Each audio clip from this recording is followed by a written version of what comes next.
And then, seconds later, another followed.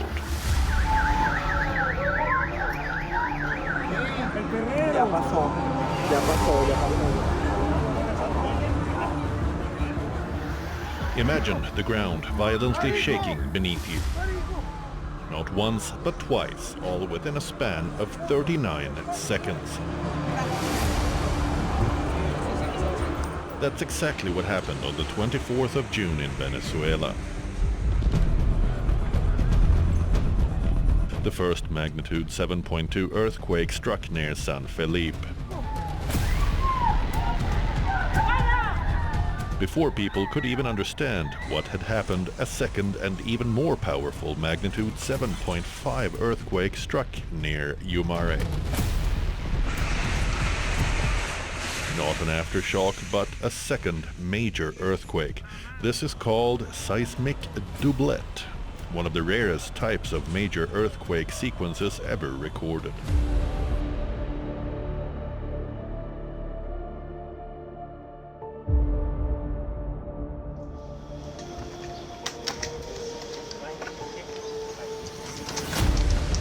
The earthquakes left entire communities in ruins. As of 3rd July, the death toll has surpassed 2,500 and over 12,000 people are injured. These twin earthquakes have raised questions that go beyond Venezuela's borders. Just 2 weeks before this, the Philippines was hit by an earthquake with a magnitude of 7.8. 2 days after Venezuela's twin earthquakes, Afghanistan was rocked by a 6.1 magnitude earthquake. And this week, on the 29th of June, a 5.5 magnitude earthquake rattled Yibin city in China's Sichuan province. Earthquakes have shaped our planet for millions of years. They arrive without warning and change the course of thousands of lives. Every year, the Earth records hundreds of thousands of tremors, out of which some become part of history, and the Venezuelan doublet is one such event. The Earth never stops moving. Some scientists say the number of large earthquakes has remained relatively stable over the long term. Others point out that clusters of major quakes can create the impression that the planet is becoming more unstable. So, are we witnessing a new pattern? Or is this simply a series of unrelated disasters? On WION Wideangle this week, we take a closer look at the devastating earthquake in Venezuela. What made it so unusual? Are major earthquakes becoming more frequent?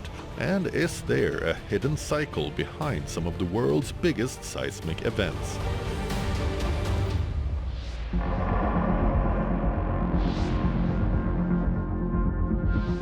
The 24th of June began like any other day in Venezuela. It was a national holiday commemorating the 1821 Battle of Carabobo. With families at home, many attending public events and others enjoying the day off. But just after 6 p.m. local time, the ground began to shake. A magnitude 7.2 earthquake struck near San Felipe, the capital of Yaracuy state. It felt like the main earthquake, but it was only the beginning. Just 39 seconds later, a second, even more powerful, magnitude 7.5 earthquake ruptured about 23 kilometers southeast of Yumare.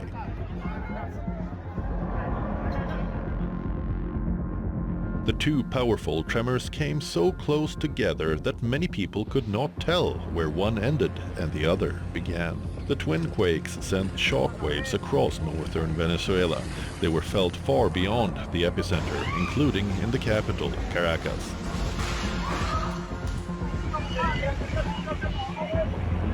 Buildings swayed, people rushed into the streets, and emergency crews were deployed.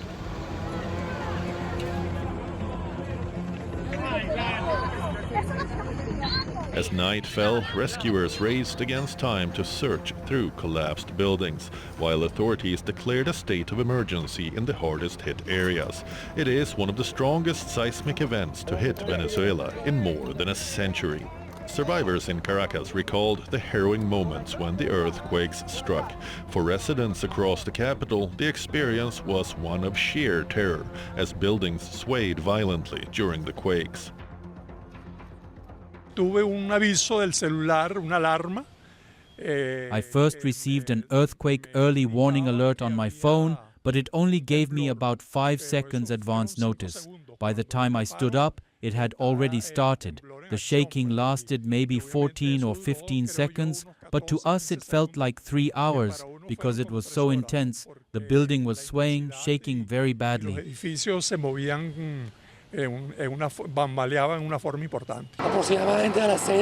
At approximately 6 p.m., I was at home and around the area when we felt a very loud noise. Suddenly, everything started moving from one side to another. It was a very, very intense movement. We had never experienced anything like that. The walls started cracking. Things started falling to the floor. The walls, the structure. It was horrible. If one has never experienced a moment like that, no, you'll never know. Look at these visuals. A Jordanian search and rescue team pulled a toddler alive from debris 6 days after the child was trapped. Medical staff provided treatment following the rescue. In another incident, a mother and her 18-year-old baby were rescued from beneath the rubble of a collapsed building 32 hours after the earthquake. Rescuers in La Guaira pulled a 21-year-old man alive from the rubble 5 days after the quake. Such was the impact. Aaron Levy Cantillo was carried on a stretcher by emergency workers as crowds gathered and cheered at the scene before he was taken to an ambulance. Speaking after his rescue, Cantillo thanked God and described the rescuers who reached him as angels. Yo no soy nadie, soy un simple chico que pasó 5 días debajo de un edificio. I'm a nobody. I'm just a young man who spent 5 days trapped beneath a building. But I'm here today and I'm alive thanks to my God. He is the only one who got me out of there and sent his angels. Who are his angels? The people who worked tirelessly on my rescue, the people who cared about how I was doing, the people who were there when I came out, who shouted my name when they saw me emerge. As far as I know, I was just informed that I was the only person in that building who was found alive. Al verme salir, que hasta donde tengo entendido me acaban de informar que era la única persona de ese edificio que estaba con vida. And it isn't just human beings who are being rescued. Rescuers also saved the voiceless who were stuck in the rubble. 4 days after the quake, a puppy was saved. Video showed rescuers in a confined space calling out as the puppy barked before bringing the animal out.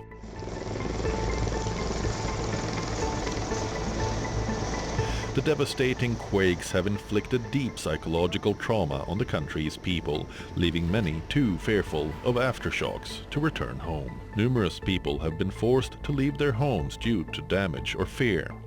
In Caracas, displaced people said they would rather live in temporary tents on the streets than go back home.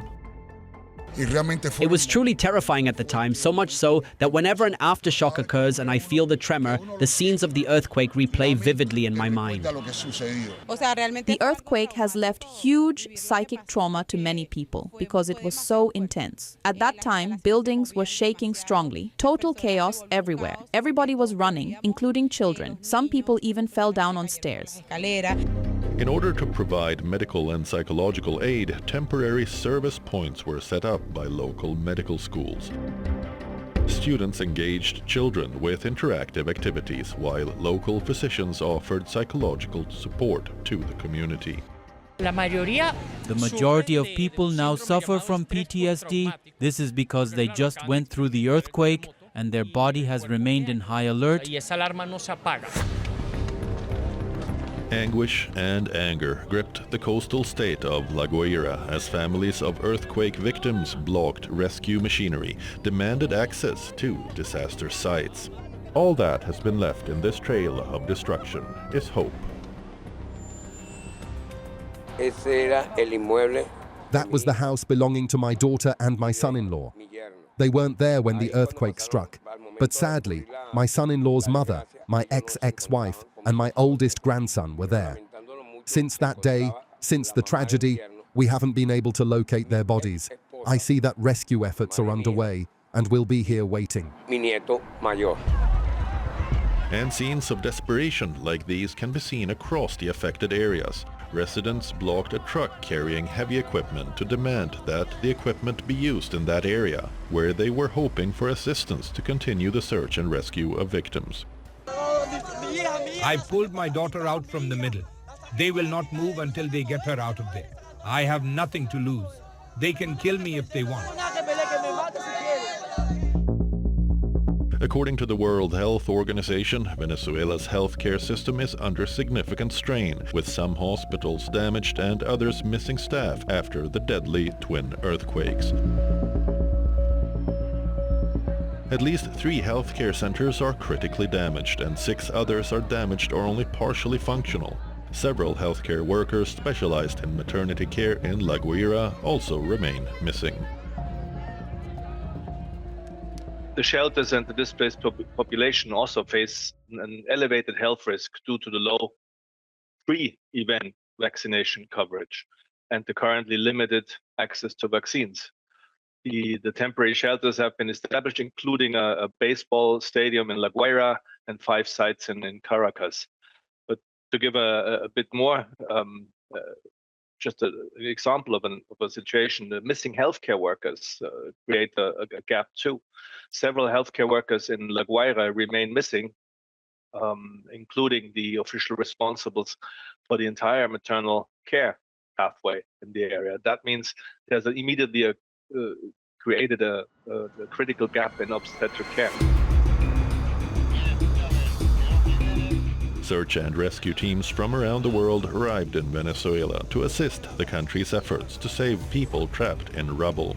Dozens of countries also pledged to send aid of some kind, with many of them providing emergency workers.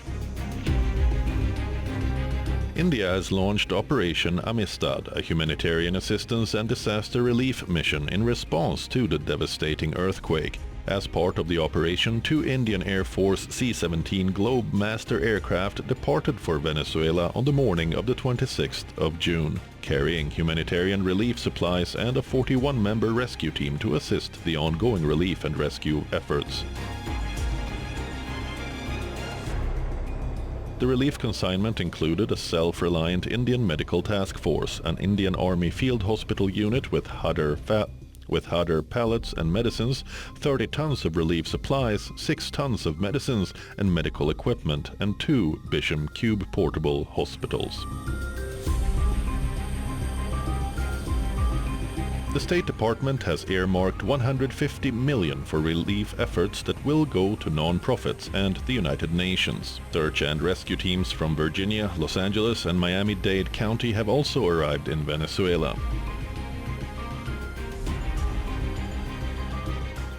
China sent emergency humanitarian aid and has also decided to offer additional aid to Venezuela for post-quake relief and reconstruction.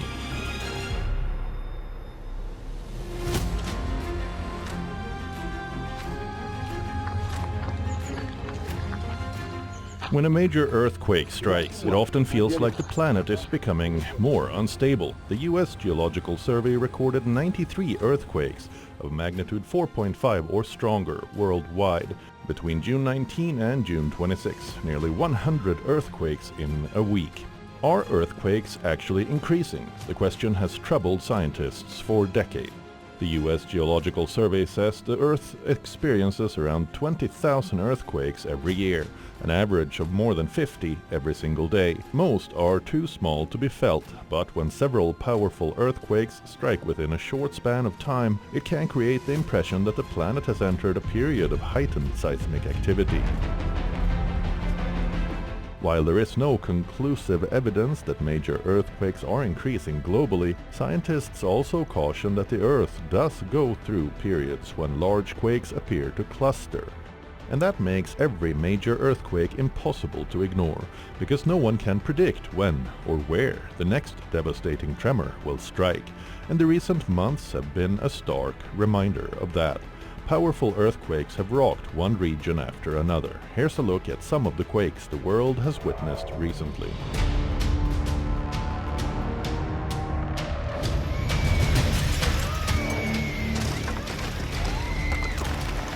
At around 7:37 a.m. local time on the 8th of June, a powerful earthquake of magnitude 7.8 struck the southern coast of the Philippines, the epicenter, the coast of Sarangani province near the island of Mindanao.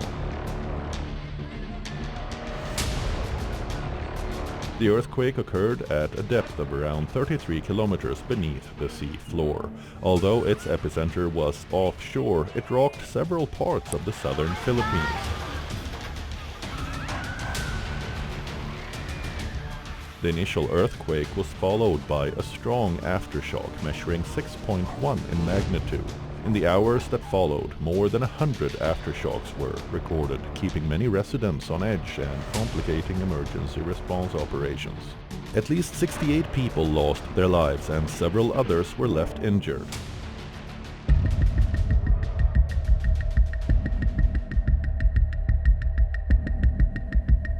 A 5.5 magnitude earthquake rattled Yibin city in southwest China's Sichuan province on the 29th of June, causing minor structural damage and prompting emergency assessments. The quake struck at 0:12 on Monday, with its epicenter located in Gaoshan County at a depth of 6 kilometers, according to the China Earthquake Networks Center.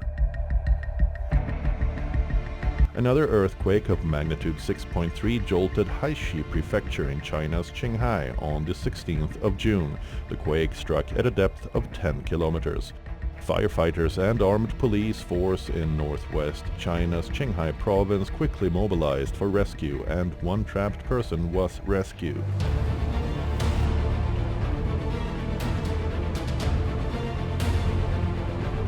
An earthquake of magnitude 6.9 struck Japan's northeast coast on the 25th of June. No tsunami warning was issued and no injuries were immediately reported. The epicenter of the quake, which was about 50 kilometers deep, was off the coast of Iwate Prefecture.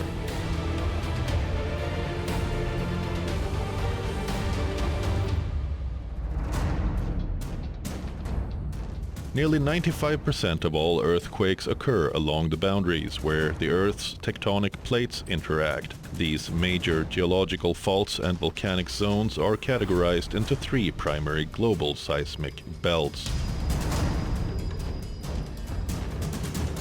The first and most violent is the Pacific Ring of Fire, a horseshoe stretching from Chile and California up through Alaska down into Japan, the Philippines and Indonesia. This single belt is responsible for roughly 80% of the world's largest earthquakes and volcanoes. The second is the Alpide Belt, running from Indonesia through the Himalayas, Iran, Turkey, all the way to the Mediterranean. It is less active than the Pacific Belt, but is responsible for nearly 17% of the world's biggest quakes. This seismic belt follows the boundaries of plates that are spreading apart. It stretches along the floor of the entire Atlantic Ocean from north to south. Most of this ridge is deep underwater, but where it reaches the surface, such as in Iceland, it experiences frequent earthquakes and volcanic activity.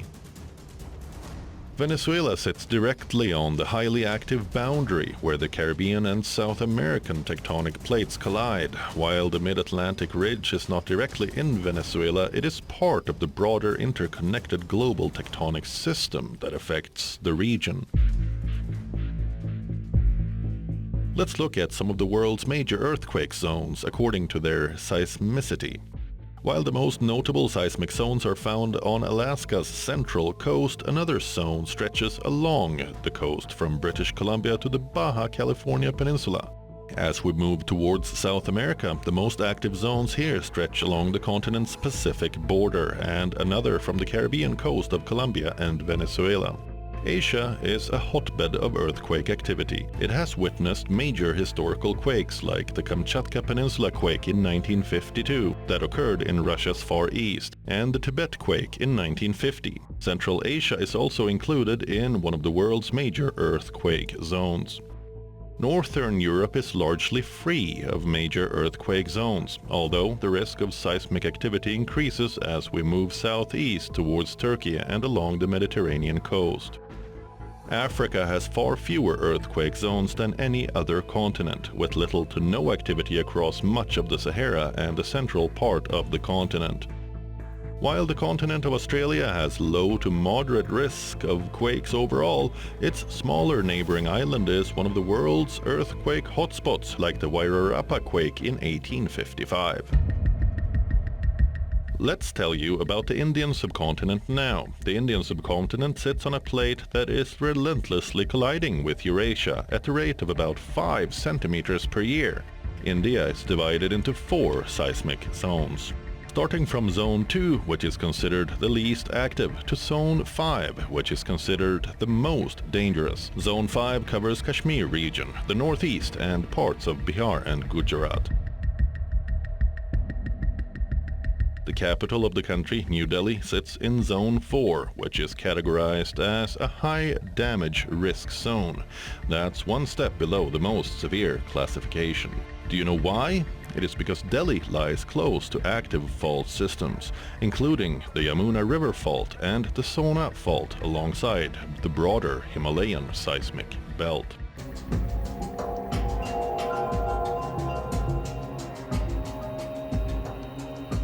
What if these earthquakes are not as random as they seem? It is a question that has fascinated scientists for more than a century. Does the Earth follow a cycle, one that we have yet to fully understand? Some of the world's largest faults appear to produce major earthquakes at irregular intervals, as tectonic stress slowly builds and is suddenly released. But here is where the mystery deepens. There is no global clock or formula that can tell us when the next great earthquake will strike. Yet scientists have long observed something intriguing.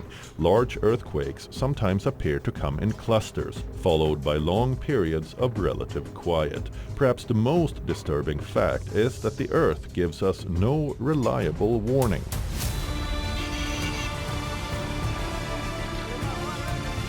The earthquake in Venezuela is a reminder that nature's greatest forces arrive without any indication. The stress beneath our feet can build silently for decades before it is released in a matter of seconds. And when tragedy strikes, entire cities' landscapes can change forever.